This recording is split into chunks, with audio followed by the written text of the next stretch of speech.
Hello students, hope you all are doing well. In this video today we will learn the next part of our second lesson, The Sound of Music, Part 1. Evelyn Glennie listens to sound without hearing it. So students, already we have seen about 1.5 pages and I hope the story is quite clear for you. यहाँ पे आपको काफ़ी clear होगा ये story कि Evelyn ग्लीनी कैसे एक Scottish farm से आई हुई है और वो एक स्मॉल एज में ही, छोटे एज में ही वो कैसे डेफ हो जाती है, वो सुन नहीं पाती है और वो म्यूज़िक को कैसे उसके अंदर एक जुनून पैदा हो जाता है कि हमें म्यूज़िक में ही अपना जो कैरियर है वो आगे बढ़ाना है और वो अलग अलग परफॉर्मेंस देती है और वो कैसे with the help of her teacher, अपने टीचर के मदद से कैसे वो म्यूज़िक को जो है वो फील करती है अपने different parts of her body. तो स्टूडेंट्स, हमने अप टू 6th पैराग्राफ तक देखा है। Today we will continue from the 7th paragraph, page number 19, 7th paragraph.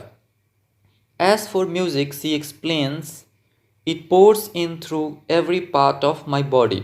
तो अगर ये म्यूज़िक जो है, म्यूज़िक उसके लिए इतना ज़्यादा वो म्यूज़िक में विलीन हो गई है, वो म्यूज़िक को अपना लाइफ बना चुकी है कि वो करिए कि it pores in, pores means मतलब म्यूज़िक जो है उसके अंदर कैसे आता है, through every parts of a body, केवल उसके वेस्ट के अपर पार्ट से या लोअर पार्ट से नहीं, in every part of our body, उसके शरीर के हर अंगों से वो म्यूज़िक को क्या कर सकती है, फील कर सकती है। It टिंगल्स in my skin, my cheek bones and even in my hair.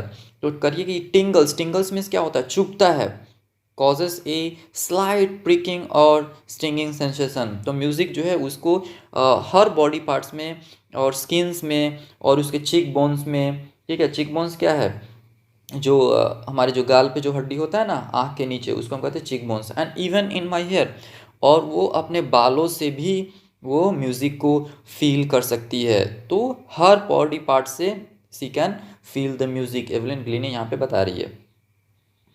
When she plays the xylophone, she can sense the sound passing up the stick into her fingertips. तो students, हमने देखा xylophone एक instrument है, वो उसको हम कैसे हम स्टिक के मदद से बजाते हैं। तो when she plays the xylophone, जब वो xylophone को बजाती है, she can sense the sound passing up the stick into her finger tips. तो कैसे जो साउंड है वो पास हो रहा है उसके फिंगर टिप से, ठीक है ना, स्टिक से होकर के उसके फिंगर टिप्स में कैसे साउंड पास हो रहा है वो उसको बता रही है।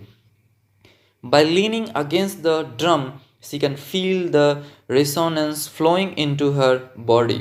तो यहाँ पे बता रही है कि बाय लीनिंग, लीनिंग मीन्स हम थोड़ा सा जो झुक के बजाते हैं, तो करिए by leaning against the drum she can feel the resonance. Resonance क्या है, साउंड, वाइब्रेशन या एकोस, जो कहते हैं ना हम बजाते हैं तो एको निकलता है, तो उस चीज़ों को वो फील कर सकती है अपने बॉडी में कैसे मूव हो रहा है।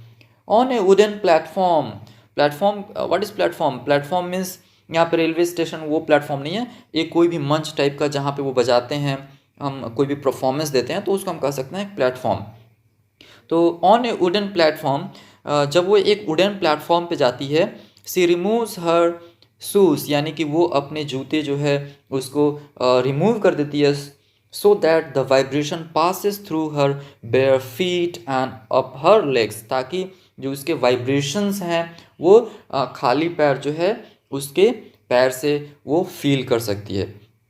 तो ऑलरेडी हमने देखा कि वो बता रही है कि साउंड जो है, म्यूज़िक जो है वो हर बॉडी पार्ट से वो काफ़ी अच्छे तरीके से फील कर सकती है। So students, now we will see the next page, page number 20 में हम देखेंगे कैसे ये आगे मूव हो रहा है। Now para number 8, not surprisingly, surprisingly क्या है, कहते हैं ना आश्चर्यजनक रूप से। तो एवलिन डिलाइट्स हर ऑडियंसेस, मतलब ये आश्चर्य की बात नहीं है, एवलिन जो है अपने ऑडियंस को काफ़ी डिलाइट करती है, काफ़ी प्रसन्न करती है, काफ़ी खुश करती है। इन 1991 she was presented with the royal Philharmonic societies prestigious soloist of the year award, यानी कि 1991 में उसको क्या प्रेजेंट किया गया, रॉयल फिलहार्मोनिक सोसाइटी प्रेस्टिजियस जो प्राइज़ होता है, अवार्ड होता है, फिलहार्मोनिक मीन्स होता है डिवोटेड टू म्यूज़िक, ठीक है। तो ये सोसाइटी के तरफ से उसको अवार्ड मिलता है 1991 में। Says master percussionist James Blades, God may have taken her hearing, but he has given her back something extraordinary. तो परक्यूशनिस्ट क्या होता है, already we have discussed behind, कि जिसको कहते हैं ताल वादक। तो वो कहते हैं, जेम्स ब्लेड्स जो है वो कहते हैं, गॉड में हैव टेकन हर हियरिंग, मतलब ईश्वर ने ग्लीनी का क्या ले लिया है, हियरिंग कैपेसिटी को ले लिया होगा, but he has given her back something extraordinary, लेकिन गॉड ने उसको कुछ एक्स्ट्रा ऑर्डिनरी गिफ्ट भी दिया है। Okay, what we here see feels, मतलब हम लोग जो सुन सकते हैं एवलिन ग्लीनी उसको फील कर सकती है far more deeply than any one of us, यानी कि जितना हम लोग नहीं फील कर सकते हैं उससे कहीं ज़्यादा वो उसको फील कर सकती है। इसलिए इस लेसन का नाम स्टार्टिंग में ही मैंने बोला है कि क्या क्या रखा गया है, listens to sound without hearing it, Evelyn Glennie listens to sound without hearing it, और यहाँ पे आ भी गया than any one of us, किसी से भी ज़्यादा। That is why she expresses music so beautifully, और यही कारण है कि एवलिन ग्लीनी म्यूज़िक को इतना ब्यूटीफुल, इतना खूबसूरत तरीके से वो प्रेजेंट करती है। अभी हम 9th पैराग्राफ में देखेंगे, Evelyn confesses that she is something of a workaholic. Workaholic क्या है, one who does not like to stop working. Okay, यहाँ पे मीनिंग दिया हुआ है, a person who finds it difficult to stop working, मतलब एक होता है ना, एक इंसान उसी के लिए ही जन्म होता है, कहता है कि मैं इसी के लिए ही जन्म लिया हूँ, मतलब उसको काम से वो मुंह नहीं मोड़ सकता है। तो यहाँ पे वो करिए कि मैं काम के बिना मैं रह ही नहीं सकती हूँ। I have just got to work, मुझे काम करना है। Often harder than classical musicians, और वो करिए कि मुझे क्लासिकल म्यूजिशियन से भी ज़्यादा हार्ड वर्क करना है। But the rewards are enormous, और रिवॉर्ड्स क्या हैं, क्या है एनॉर्मस, यानी काफ़ी ह्यूज हैं, एक्सेसिव हैं। Apart from the regular concerts, Evelyn also gives free concerts in prisons and hospitals. तो apart from the regular concert, concert क्या है, जो कोई हम पब्लिक परफॉर्मेंस देते हैं म्यूज़िक का या डांस का, उसको हम कंसर्ट कहा जाता है। तो वो जो रेगुलर कंसर्ट करती है उसके अलावा वो क्या कर रही है, Evelyn also gives free concert, वो फ्री में भी कंसर्ट देती है। कहाँ पे, प्रिजन्स यानी कि जेल में, हॉस्पिटल अस्पताल में। ओके, तो ये यहाँ पे आई थिंक एवलिन ग्लीनी का ये मानना है कि हॉस्पिटल्स में जो पेशेंट्स होते हैं तो म्यूज़िक के कारण उनको एक हीलिंग पावर मिल सकता है, और प्रिजन्स में तो उन लोगों का माइंड को वो चेंज कर सकती है। तो म्यूज़िक में इतनी शक्ति है, तो आई थिंक उसके कारण वो जाती होगी वहाँ पे फ्री कंसर्ट्स देने। She also gives high priority to classes for young musicians, और वो इतना ही नहीं, यंग म्यूजिशियंस को भी वो हाई प्रायोरिटी देती है उनके लिए। And Richlin of the Beethoven fund for deaf children says, तो यहाँ पे एन रिचलिन एक दूसरा कैरेक्टर है, जो एक नाम है यहाँ पे बीथहोवन, वो फंड करती है, यानी उनके लिए जो डेफ चिल्ड्रन है उनको जैसे देख रेख करना, तो वो ये काम करती है एन रिचलिन। तो वो कह रही है she is a shining inspiration for deaf children, यानी कि एवलिन ग्लीनी जो है वो डेफ चिल्ड्रन के लिए एक इंस्पिरेशन के जैसा है, शाइनिंग इंस्पिरेशन। हम जो डिसेबल लोग हैं उसे देख करके सीख सकते हैं, इंस्पायर हो सकते हैं। They see that there is nowhere that they cannot go, ऐसा कोई भी जगह नहीं है जहाँ पे वो जा नहीं सकते हैं। तो म्यूज़िक एक ऐसा जगह है, वो कानों से सुन सकते हैं हम, और वो कहीं भी जा सकता है, कहीं भी स्प्रेड हो सकता है।